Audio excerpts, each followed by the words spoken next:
They were the elite, the SAS of medieval knights in armor. They thought they were invincible. They would go in first, they would come out last. Rich. They were effectively multinational corporations. The keepers of holy relics said to have mystical powers. If you touched them, then you had a connection with God. But when the Templar Knights were smashed by the French king, it was the medieval equivalent of a dawn police raid. Their legendary treasure disappeared. They found nothing. Yet alluring and intriguing clues survive, shrouded in mystery. They were fanatically secretive. From ancient French castles and secret codes to an ingenious pit across the Atlantic. If you try and get the treasure, you'll drown.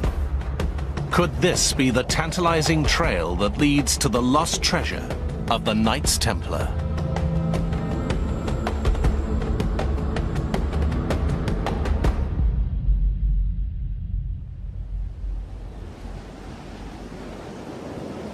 Turn back the eternal tide of time by almost 1,000 years, and an enduring legend begins. A legend forged on the long and dangerous pilgrim route from Western Europe to the Holy Land and the hallowed city of Jerusalem. Travelers risked violence and even death at the hands of bandits who preyed on pilgrims around sacred Christian sites like the Sea of Galilee. A Russian monk who visited the region described the danger in 1106. This place is very dreadful and dangerous. Many tall palm trees stand about the town like a dense forest. This place is terrible and difficult of access, for here live fierce pagan Saracens who attack travellers at the fords. Travel along the roads was very dangerous because any lord who owned land by the side of the road reckoned it was his right to take toll off anyone that passed. Protection money, if you like. Some groups decided not to pay and fought. So notoriously certain pilgrim groups didn't get to Jerusalem because they were either cut to pieces or taken prisoner. Amid the turbulent times of the early Crusades, a small group of devout French knights appeared in Jerusalem, willing to dedicate their lives to Christ.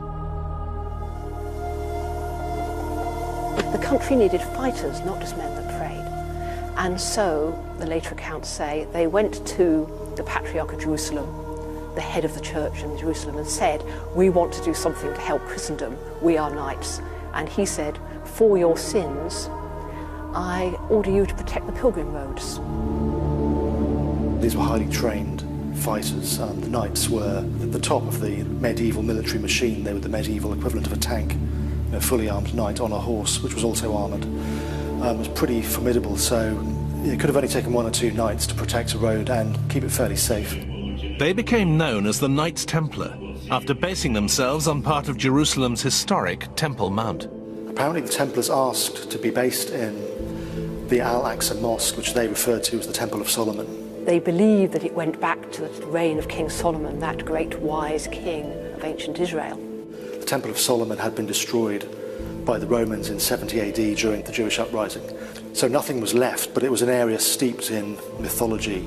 Solomon was famously the wisest of all men.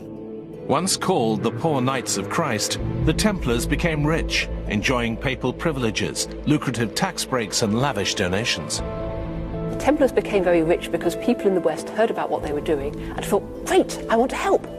So they gave them money. They left the money in their wills. They gave them land, which raised their income.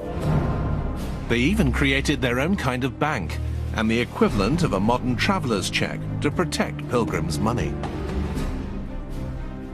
The Templars did develop a system whereby you handed in your money, for example, in Paris, you got a chit that said this money has gone in, you present your chit when you arrive in Acre, and you could have your money back again. The Templars had become rich and influential in cities across Europe.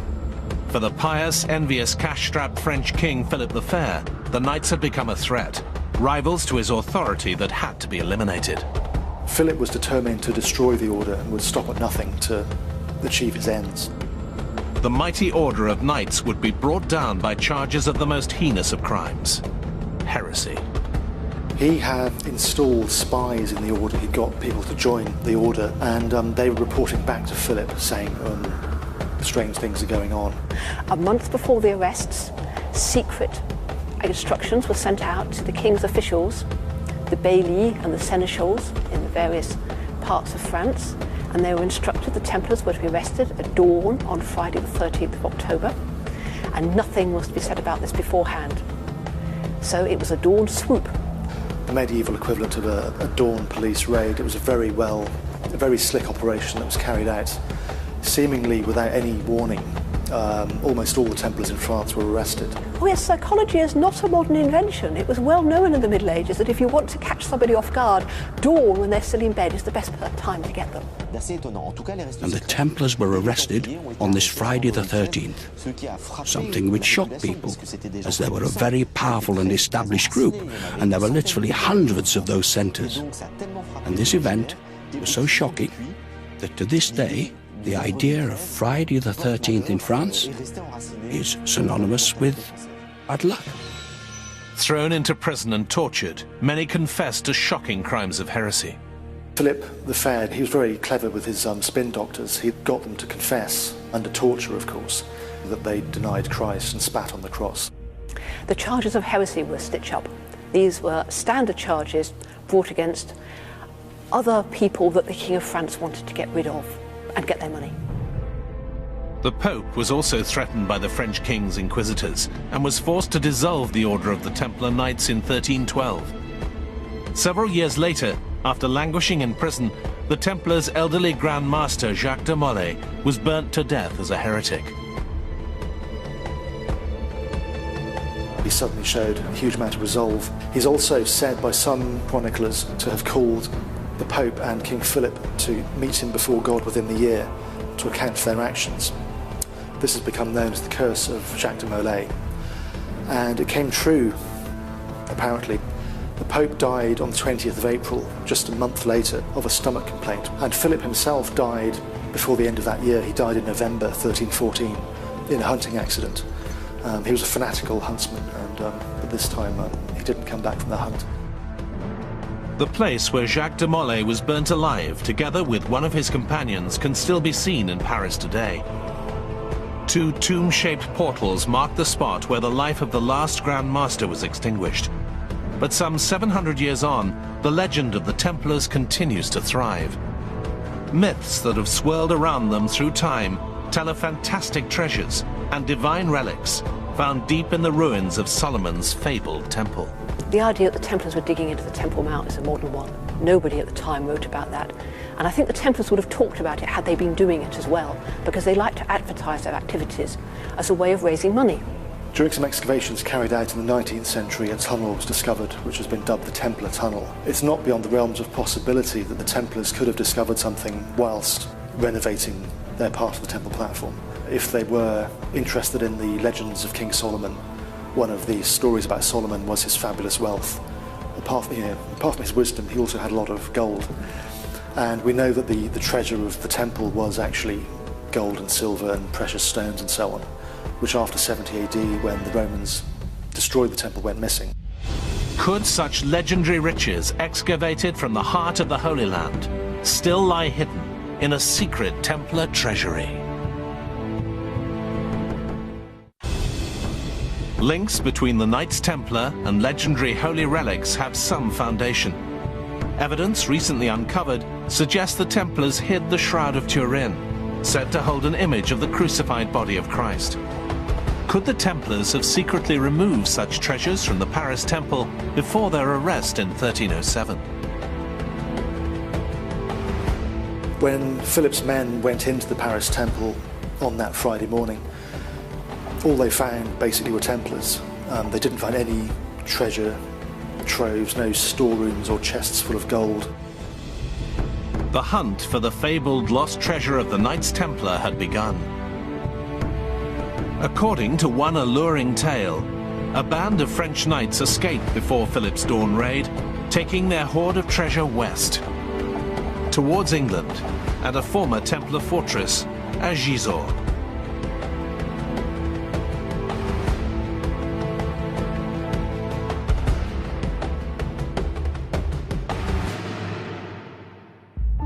Perched on a huge mound, or motte, it was here that some Templars found themselves imprisoned in their own tower.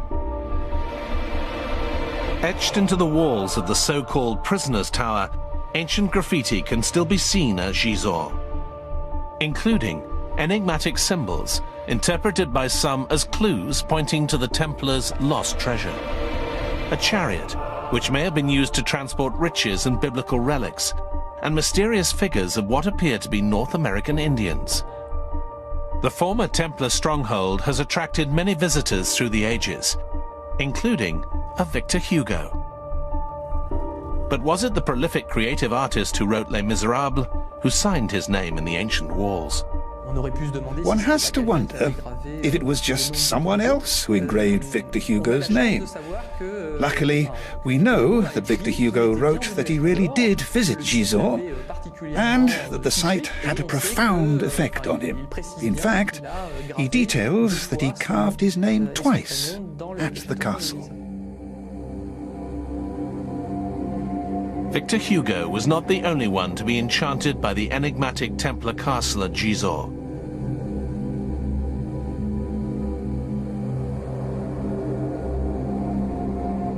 A caretaker, Roger Lemois, moved into the fortress in 1929. He sparked a sensation and a frantic hunt for the legendary lost treasure.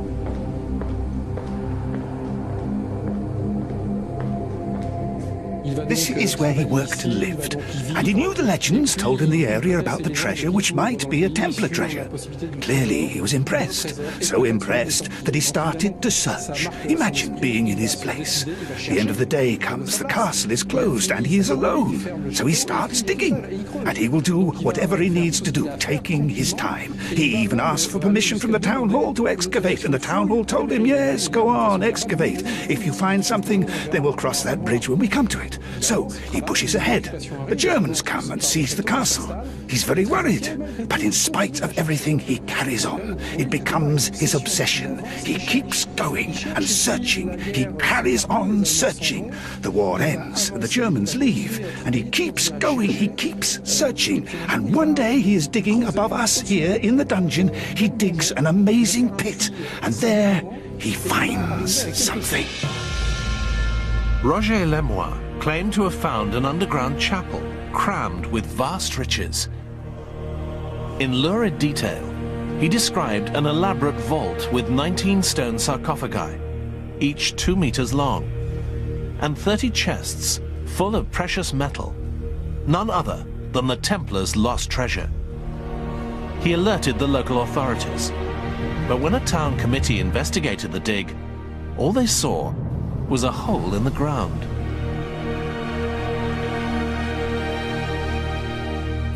When people arrive to check what he has told them, all they see is a pit that has not been securely supported and which has been constructed in levels. It does not seem stable and looks as though it's going to collapse. 2 people nevertheless try to go down, but come back again quickly for fear of being buried alive. The head of the local fire brigade was one of those who risked their lives to investigate the pit. Once safely back on the surface, he reported a tantalizing clue. One of the things the chief fireman was reported to have said was that he threw a stone in and that he did hear an echo. But at no point did he say that it was an underground room. He just said that he heard an echo, and that is the only testimony that confirms that Lemois did find a cavity. Despite the fire chief's fascinating report, local authorities ordered that the unstable pit should be filled in as soon as possible. The caretaker, who claimed to have found a vast Templar crypt filled with treasure, was also sacked and expelled from the castle. The pit was filled, but the legend of lost Templar treasure could not be buried. Then, in the 1960s, a popular book sparked renewed interest in the so-called secret chapel. The French culture minister ordered a full-scale excavation. It is highly probable that André Malraux was persuaded of the presence of something within the motte, and he then ordered archaeologists to come and start digging. And in the first instance they agreed, since there was a possibility of finding something. Some searches were made. But very quickly the archaeologist announced that it was not possible for the motte to be hiding an empty cavity.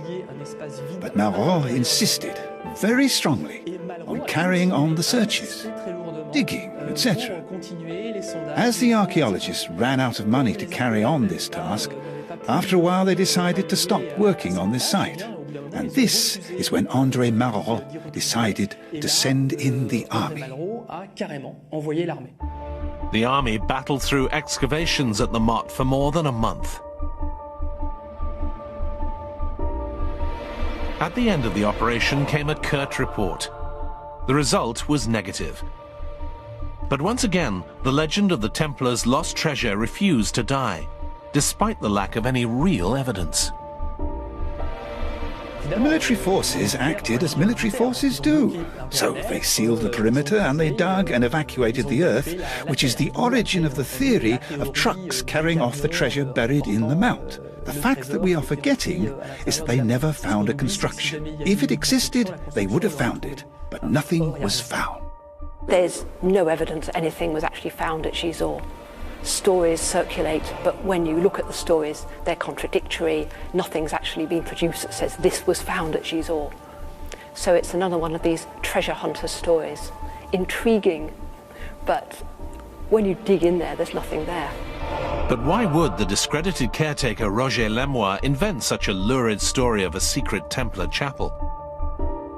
One person who knew the caretaker suggests he was acting on real information, meaning that somewhere, somehow, a hidden Templar treasury may well be waiting to be found.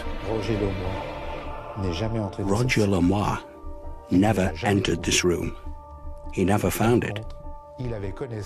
However, he knew of an exact description of the room, or he may have had a plan of it. And Roger Lemoyne, crafty as he was, adopted the following tactic. He dug, obviously, but he didn't find anything, at least not the chapel. He decided to gain maximum publicity, knowing that if the chapel was found, he would be granted a share of the discovery. Despite lack of evidence, it part of a widow's door that seems to have a pillar on the well, tale of a disbanded knights was taking perch with a hoard of treasure. If it wasn't buried at Gisors, perhaps clues, or even the treasure itself, lies beyond France, across the Channel in Britain.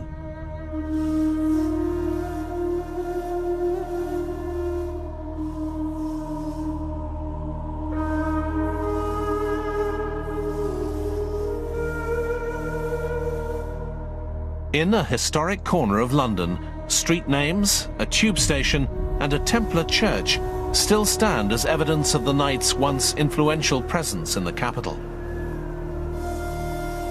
The design of the Temple Church in London was inspired by the Church of the Holy Sepulchre in Jerusalem.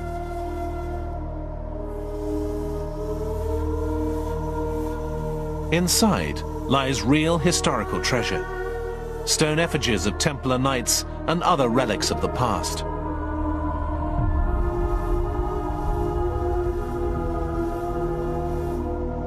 From London, the legendary Templar treasure trail leads to the northwest and an old country family estate, where a collection of Georgian follies appear to contain tantalizing clues.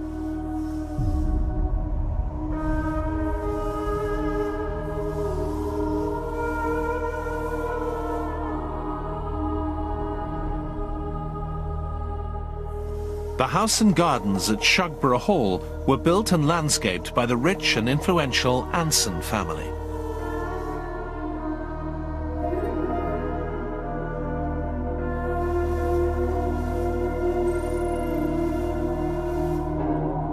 The Anson family date back for a very long time. They were English nobility, English aristocrats, and they were very close to royalty and to the government.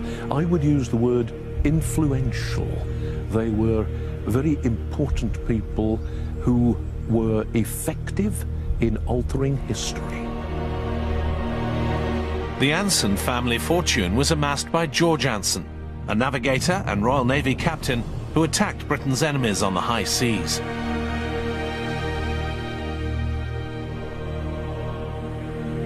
His capture of a Spanish galleon and its phenomenal treasure made the Anson family especially rich.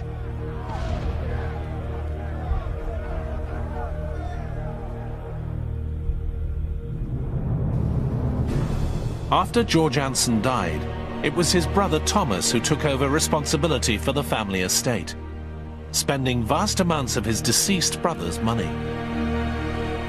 The monuments at Shugborough were built on the back of this Spanish silver that was captured, the Spanish treasure. And Thomas Anson, the elder brother who lived here, wanted to spend all the money, really wanted to place Shugborough into a national league. He wanted Shugborough to be considered amongst the most important houses of the day. So he used all this money to use the best architects, the best artists, and to completely cover the parkland with these up-to-date, brand new, modern monuments, very different, very unique. Of the 8 monuments scattered across the grounds, one has been linked to the legend of the Templars' lost treasure. It's the so-called Shepherd's Monument, referring to a copied image of the Arcadian shepherds by the French painter Nicolas Poussin. Letters carved into the marble below are seen by some as part of a secret code, linked to an ancient enigma. One of the strangest and most intriguing mysteries about the Shepherd Monument here in Shugborough are the 10 letters underneath the monument itself. There's a D lower than the other 8, with an M at the far end. The alleged cipher that uses these separate letters etched into the Shepherd's Monument has been nicknamed the DM Code.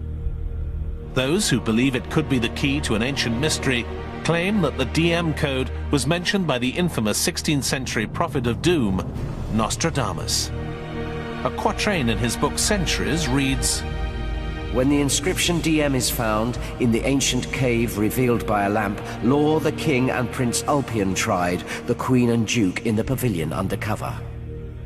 This could be interpreted as, when the DM Code is decrypted, a very ancient underground place will be found. Then laws, kings and princes will be seriously tried. Could this underground place refer to a secret Templar chapel? The DM Code is a relatively modern invention, yet people have been trying to decipher it for more than 200 years. Perhaps the key that could unlock the DM Code lies beyond the enigmatic gardens of Shugborough Hall. In Paris, where the painting featured on the Shepherd's Monument, Nicolas Poussin's 17th century masterpiece, The Arcadian Shepherds, is kept at the Louvre. The painting features 3 shepherds and a woman gathered around a tomb, in a dreamlike landscape representing Arcadia, a kind of ancient Greek paradise on earth. On the tomb, a Latin inscription reads, "Et in Arcadia ego," which could be translated as, "I too am in Arcadia." But there is another entirely unorthodox translation. The Latin phrase can also be read as an anagram, "Aitego arcane Dei," which means, "I keep God's secrets." The shepherd's hands have also been seen as lying in an unnatural and uncomfortable position. Was the artist trying to convey some sort of hidden message?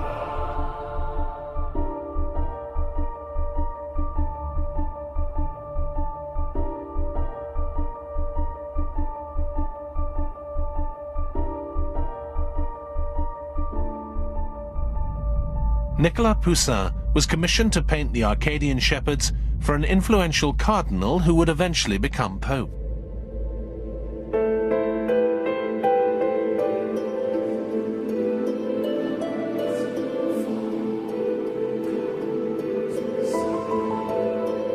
It wasn't only the painting, but the artist himself who seemed to attract the attention of influential figures. The King of France was interested in Nicolas Poussin, and a letter between mutual friends of both men seems to suggest that the painter held the key to some fantastic secret. Part of that letter reads, "He and I have planned certain things about which I will be able to fill you in shortly. Things that, because of Monsieur Poussin, will give you advantages that kings would find it difficult to extract from him, and perhaps after him, nobody will rediscover for centuries to come. And these are things so difficult to search for that nothing on earth could be of better fortune, and this cannot be equaled."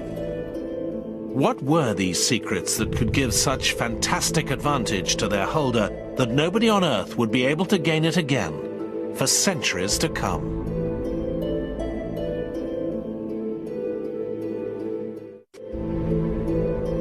Legends of treasure hidden by the mystical Knights Templar and an apparent trail of clues left in ancient monuments and paintings leads to a historic church in the Eternal City, Rome.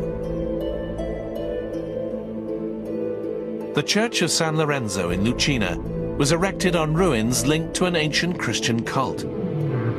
Curious relics include a small door which opens to reveal a throne, used exclusively by the Pope during Privy Council meetings, and a monument dedicated to the French painter Nicolas Poussin. Beneath his bust is another engraved replica of his famous painting, The Arcadian Shepherds. It's this mysterious picture that was chosen to honor his memory above hundreds of other works.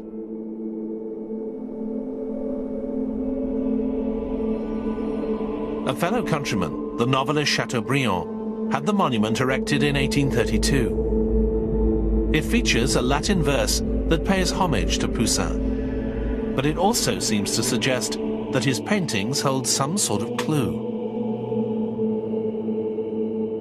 Hold back your pious tears. Poussin lives in this tomb. He had given his life without knowing how to die. He keeps quiet in here, but if you want to hear him speak, it's surprising how he lives and talks in his paintings. If Poussin held some kind of magnificent secret, perhaps the solution can be found in his paintings. The Arcadian Shepherds has attracted the interest of influential people over the centuries, including King Louis XV, and hundreds of years ago, it was this very painting that the great navigator George Anson had engraved on the mysterious Shepherd's monument at Shugborough Hall.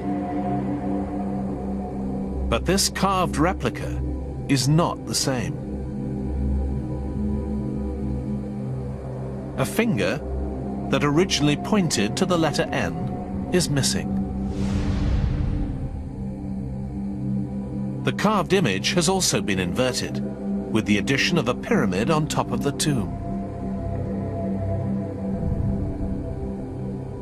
What does it all mean? There are many theories and interpretations, and some of these lead back to that mysterious and secretive order of holy knights, the Templars.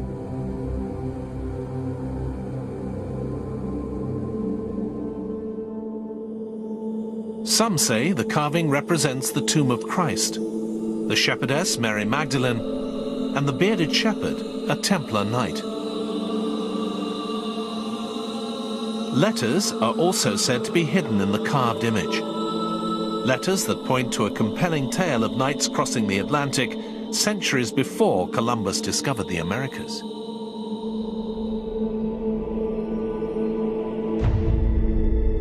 According to this theory, letters on the monument can be decoded to read the name of the Canadian province, Nova Scotia.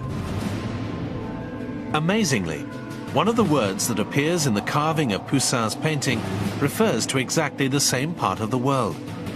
By taking out the R in Arcadia, as suggested by the shepherd's thumb, the word Acadia appears. This is the old French name for Nova Scotia.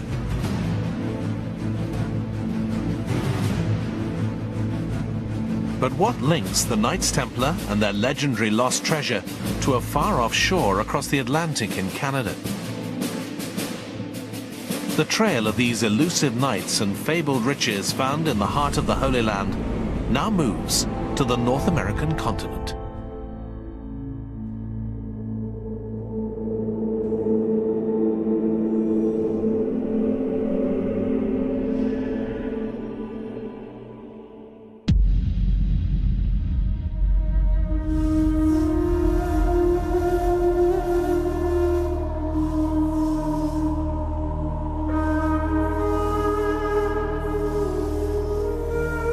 America, evidence of secret societies linked to the Templars can be traced back to the earliest recorded settlements on Canada's east coast.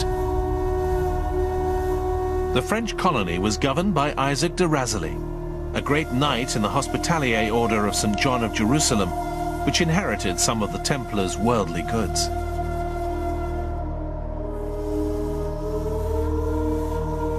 A descendant of those early settlers, Yoel Doucet, has tried to find the origin of the French name Acadia. We're not sure of the origin. In 1524, an explorer called Verrazano named the region surrounding Philadelphia Arcadia, a paradise on earth according to Greek mythology. And some people think that when the maps were copied, the region was moved higher on the map. But later, in Arcadia, they dropped the R to make Acadia. We're not 100% sure.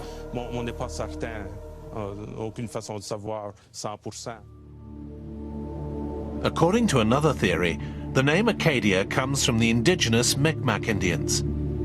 Like other native people on the North American continent, their legends pass down through generations. They tell of white-skinned people who came from the ocean well before Columbus. Intriguingly, some Micmac Indian art resembles the Red Templar cross on a white background. But there's no evidence they made it to North America, a long way from their original mission in Jerusalem. Templars escaping to America is a great fantasy, isn't it? What would be the point in taking treasure to Nova Scotia when the whole point of the order was to protect Jerusalem? Yet in Nova Scotia, the appropriately named Gold River leads to more glittering conjecture and legends of hidden Templar treasure. The river flows into Mahoney Bay, where one of a dozen islands hides a real mystery which remains unsolved to this day. The Oak Island treasure pit legend began in 1795. A local man, Daniel McGuinnans, apparently stumbled on a small glade amid the oak trees. He saw the faint outline of a small depression, as if something was buried there. Believing he may have stumbled across a hoard of pirate treasure, he went back to get tools and two friends to help him. Local tourism director Danny Henniger describes what happened next. They started digging in this depression, fully expecting to find pirate gold. They dug down about 2 feet and struck something hard in the hole with their shovels. And of course, they were expecting to find a treasure chest, and as they uncovered this object in the hole, they discovered that the 13-foot in diameter depression was actually opening up into a 13-foot in diameter shaft. And the hard thing that they struck in the hole was actually a layer of flagstones that was covering the mouth of the shaft that had been refilled. So they continued digging, taking those rocks out, and expecting, of course, any moment to find treasure. Some 3 meters down, there was no treasure, but a kind of wooden platform. They removed it and kept digging, only to find another wooden platform 9 meters beneath the surface. And at that time, of course, they felt that they were in over their heads, excuse the pun, but they decided then to try and get help from mainlanders, and they couldn't get any help. People were actually scared of Oak Island because it's always had a superstitious character about it, and of course at that time in 1795, people didn't have the time really to pursue a treasure hunt, and a lot of people thought these 3 young men were quite crazy, actually. New excavations began several years later in 1803. Around every 3 meters, the treasure hunters hit a platform of wooden beams. Heart-shaped stones, fragments of coal, and coconut fibers were also found. Then, some 28 meters down, they hit a mysterious stone. The stories tell us that the digging was easy, and we interpret that as meaning that there weren't a lot of large stones to be removed, and the earth was easily removed, obviously, because they've been refilled again. So at the 93-foot level, they found the stone that later became known as the Warning Stone or the Inscribed Stone. And when they rolled the stone over, they found that there's characters etched into the face of the stone, such as none of them could interpret. It wasn't a known language, at least to anybody there at the time. And they took the stone and pitched it to one side and continued digging in the bottom of this pit. The purpose of the so-called Warning Stone became clear. It appeared to mark a boundary. Digging beyond it, workers found themselves engulfed by water flooding into the pit. The next day or so, when they came back to finish off this dig, they discovered there was 60 feet of water laying in this pit, and they tried to bail it out and they couldn't. They tried bailing it with buckets. They didn't have pumps at that time, at least not on Oak Island to use, and their spirits were crushed and they basically left Oak Island. The flooded pit remained inaccessible for more than 40 years. The infamous Warning Stone disappeared. By the 1900s, the pit attracted hordes of treasure hunters, eager to try their luck at defeating the flood defenses that seemed to protect whatever was buried there. They included a certain Franklin D. Roosevelt, future President of the United States.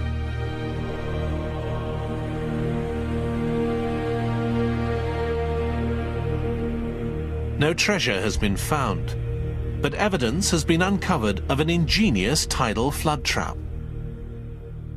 One of the most vexing and damning problems trying to secure the treasure or solve the mystery of Oak Island has been the water that has appeared deep underground in Oak Island.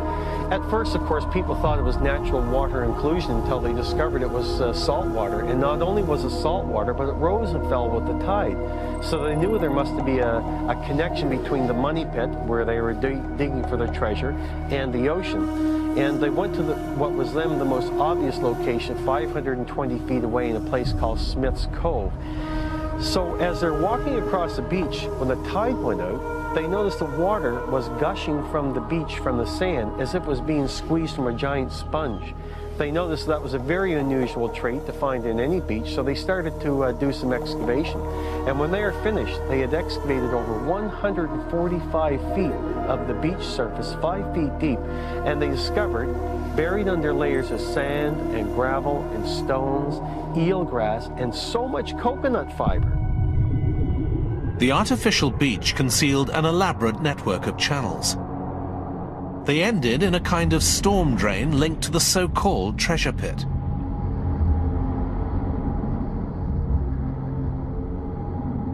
It is felt by many people that this is a structure that was artificially buried in the ground by the depositors with the intention of securing the money pit so that if you didn't know the way to get into it, you'd be stopped by the flow of the Atlantic Ocean. And it's worked very, very well.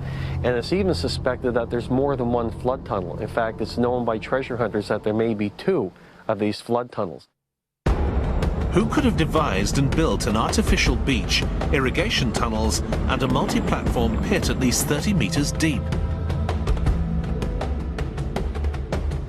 Although Oak Island is mired in mystery, there have been some real fascinating finds, including an enigmatic piece of parchment that lay hidden under almost 50 meters of soil and stones.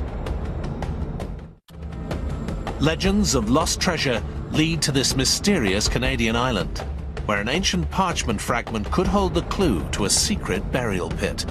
This piece of parchment actually exists to this day, but it was studied by experts at Harvard University and was declared to be a piece of sheepskin parchment upon which there's writing in India ink done with a quill pen. Other artifacts that have been found in Oak Island have been Spanish-style scissors that were found under the beach in Smith's Cove, a heart-shaped stone that was found in the same area, and during some deep drilling exercises on Oak Island back in the 1970s or late 60s, they actually brought out of the ground pieces of chain, pieces of drawn wire, and metal that was so brittle that when it was exposed to air, or was so old that it was exposed to air, it turned brittle and oxidized immediately. There's conflicting evidence as to the age of materials found in the pit. Timber has been dated to the year 1575 to an accuracy of plus or minus 85 years. But coconut fibers recovered at the same site were found to be much older. There's a lot of skeptical analysis about Oak Island, but one of the things the skeptics cannot explain away is the coconut fiber that has been found on Oak Island, and it can actually be found on Oak Island still if you know where to dig. Some of this coconut fiber has actually been analyzed and is found to have been from the 7th century or perhaps the 6th century. Now, I don't know what the accuracy level is of the carbon dating that was done, but nonetheless, that's the information we have to work with. Coconut palms are not native to Nova Scotia. Someone must have brought the fibers there. Some believe the Oak Island pit bears all the hallmarks of the legendary Knights Templar, or their descendants: engineering skill, military discipline and secrecy. But for one scholar, other equally fascinating scenarios are more probable. If you're looking for people digging tidal pits off Nova Scotia, well, there were all those Vikings who'd settled in Greenland. Couldn't it be them who were doing it? There was still a Viking settlement in Greenland until the late 15th century, and then they disappeared. Where did they go? Nobody knows. Something mysterious is discovered, like a pit or a cave with mysterious markings, and then people automatically think, oh, it's got to be the Templars. The most interesting theories to me center around the Templar Knights. I find those theories very interesting, although it is kind of tentative. The Templars had ships based at La Rochelle on the northwest coast of France before they were attacked by the ruthless King Philip in 1307. We know that some boats left La Rochelle. What was on them we just don't know at all, and those boats vanished. They would have had to have gone somewhere that was beyond the reach of the church and Philip. The places that would have been